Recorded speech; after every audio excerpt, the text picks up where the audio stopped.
Olá, alunos, bem-vindos a mais uma aula de ciências, tá? A aula de número 33 do nono ano, uma aula de revisão assim como as anteriores, tá? Na aula de hoje nós vamos revisar dois temas muito interessantes e que são correlatos, né? Se relacionam entre si, tá? Os temas são gravitação universal e ciclo evolutivo do Sol, tá bom? A revisão vai ser por resolução de exercícios, como vem acontecendo nas aulas anteriores, tá? Nós vamos ler ali cada questão com bastante atenção, para tentar tirar o máximo de informações de cada uma delas, tá? Aí na telinha vocês têm aí duas questões discursivas, tá? A questão número 1 pergunta: qual o postulado ou ideia principal da lei da gravitação universal, tá?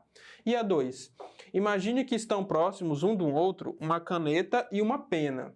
Ambos os objetos estão sob influência da lei da... a questão pergunta, né? Desculpa. Ambos os objetos estão sobre a influência da lei da gravitação universal ou a lei atinge apenas objetos, né, corpos de grande massa? Tá? Então a pergunta é objetiva, tá? E aí, o que vocês acham, né? Assistindo aquela nossa aula sobre gravitação universal, vocês já conseguem responder essas questões? São questões bem simples, né? Então eu vou colocar a resposta para vocês na telinha, tá? 3, 2... Gente, a questão número 1, tá? Quando eu pergunto o postulado da lei da gravitação universal, eu quero que vocês digam qual é a ideia principal, né? Qual é a afirmação principal daquela lei. Não tem que saber ali os detalhes, né? Na lei da gravitação universal existe uma fórmula matemática, tá?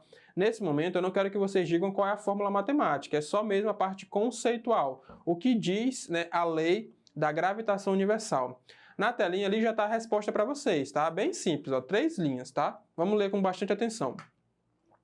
A lei da gravitação universal estabelece que, se dois corpos possuem massa, eles sofrem a ação de uma força atrativa, que varia a depender da massa e a distância dos corpos, tá?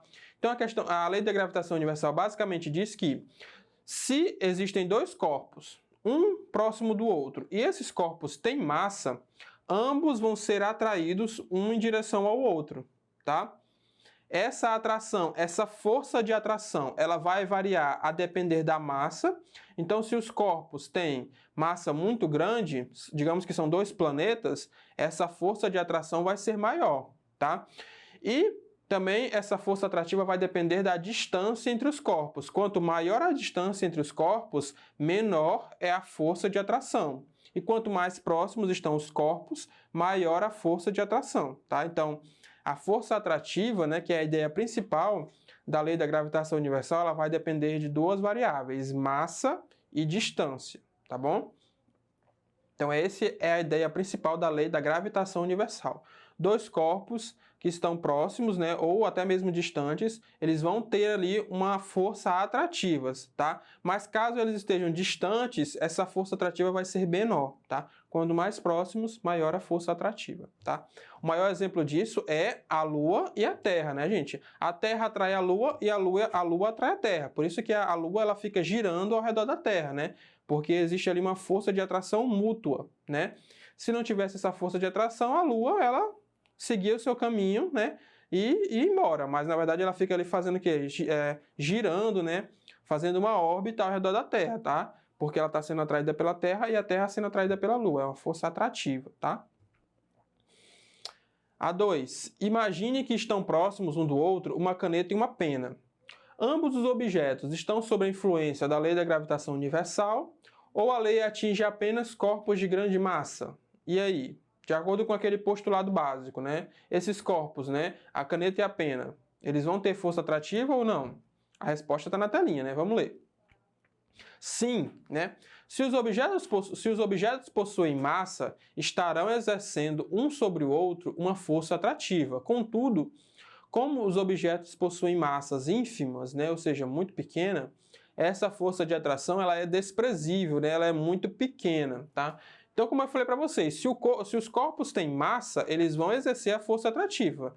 Mas na questão, ele fala que é uma caneta e uma pena, né? Então, como são aí objetos muito leves, né, que têm pouca massa, a força atrativa entre eles vai existir, tá? Porque essa é uma lei que vai estar sempre presente.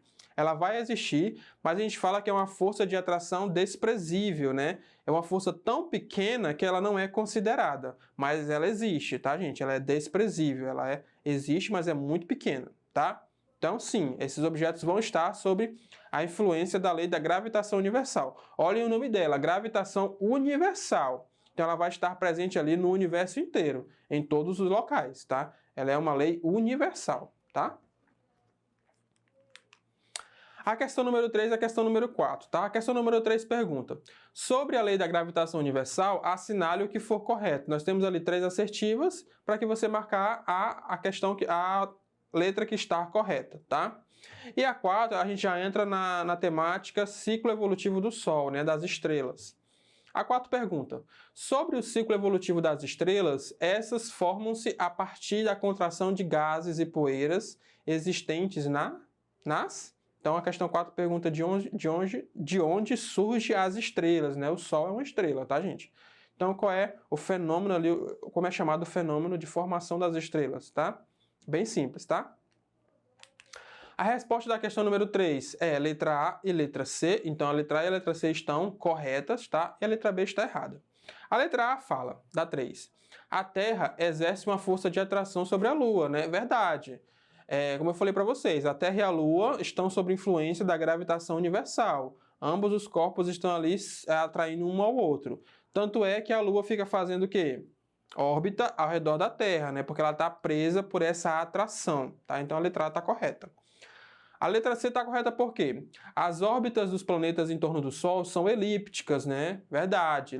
Lembra que eu falei para vocês que o Sol está no centro, tá? E no passado acreditava-se que os planetas faziam círculos perfeitos ao redor do Sol, tá? Quando na verdade foi descoberto que não.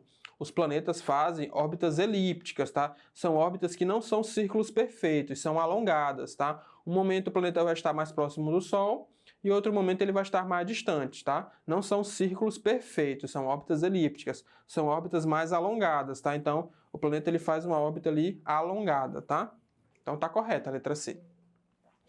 A letra B fala: se a distância entre dois corpos é aumentada, a força de atração entre eles também será aumentada. Tá errada por quê? Porque é o oposto, né? Se a distância entre dois corpos for aumentada, a força de atração não vai ser aumentada, né? A força de atração vai ser diminuída, porque quanto mais distantes estão os corpos, menor é a atração entre eles, tá? Esse é o postulado básico da lei da gravitação universal, tá? A letra 4 pergunta ali da origem, né, das estrelas, onde é que se formam as estrelas, né? Nesse fenômeno aí de contração de gases e poeiras, tá? Vocês já estão vendo a resposta na telinha, tá? Que é a letra B, tá? Então, as nebulosas são esses locais em que existe uma contração, né? Uma união de gases e poeiras cósmicas. E são nesses locais que nascem as estrelas, tá, gente? O Sol, o nosso Sol do Sistema Solar, é uma estrela, tá? Então, são nas nebulosas que nascem as estrelas, tá? Elas nascem e, a partir daí, elas vão começar, né, a caminhar por um ciclo evolutivo que tem começo, meio e fim, tá? Uma estrela, ela nasce e ela se desenvolve e ela morre, entre aspas, tá? Então, as estrelas passam por esse processo, por esse ciclo evolutivo que nós comentamos detalhadamente na aula sobre ciclo evolutivo do Sol, tá? Lembram lá?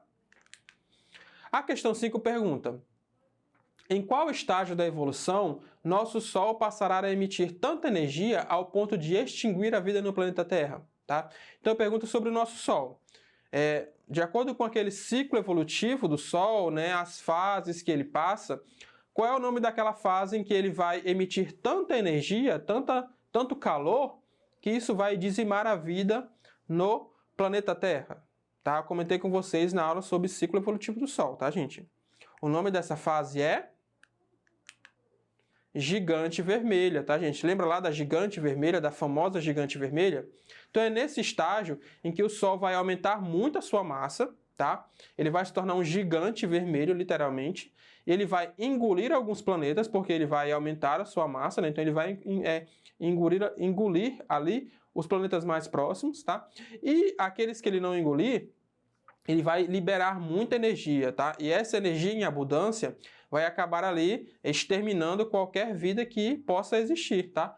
Aqui na Terra não vai ser diferente, tá? Então, observe na telinha para vocês, que está mostrando, né, o ciclo evolutivo do Sol. Tá em inglês, mas é bem tranquilo de entender. Tá? Então, vejam ali que no comecinho, né, do ciclo está escrito birth, né, que é nascimento. Então, as estrelas nascem lá nas nebulosas, né? Lembra lá da nebulosa. A estrela vai passando por o seu ciclo, vejam que depois ela vai aumentando, tá, gente? Essa escala, tá, são em bilhões de anos, tá, gente? Então, o ciclo de uma estrela dura bilhões de anos. É algo que pra gente é inimaginável, tá? Então, até o Sol chegar na gigante vermelha, vão se passar bilhões de anos, tá? Vai demorar muito para isso acontecer. Então, a estrela passa ali pelo seu ciclo, tá? Vai aumentando a sua massa gradativamente, ela vai aumentando a liberação de calor gradativamente, tá? Vai queimando o seu combustível, até que chega um momento em que ela se transforma na gigante vermelha, né? Vejam ali, ó, Red Giant, né? Gigante vermelha. Nessa fase, ela vai liberar muito calor, vai engolir alguns planetas e exterminar a vida na Terra, em outro que tiver vida, né? Ela vai emitir muita energia e depois disso ela começa o seu processo de degeneração, né? Ela chega no seu pico, né? A gigante vermelha é o pico de liberação de energia. Depois daí, o combustível dessas estrelas começa a acabar, né? E aí ela começa a entrar num processo de degeneração, até chegar ao seu fim, né? Que é chamado de anã branca, né? É quando ela não emite quase mais energia, tá? Então vejam aí que o ciclo tem começo, meio e fim, né? Nasce nas nebulosas, chega no seu pico de gigante vermelha e depois chega no seu fim, chamado de anã branca, tá? Esse processo dura bilhões de anos, tá, gente? E ele vai acontecer com o nosso Sol, tá? Porque nosso Sol é uma estrela, tá? Então é isso, ficamos por aqui. Vejam que foram poucas questões, mas que nós conseguimos trazer aí as principais informações, tá? Essa aula vai ficar lá na plataforma Eduque, para que vocês possam reassistir aí, ajudar nas provas, ajudar nas atividades, tá bom? Se cuidem e bons estudos!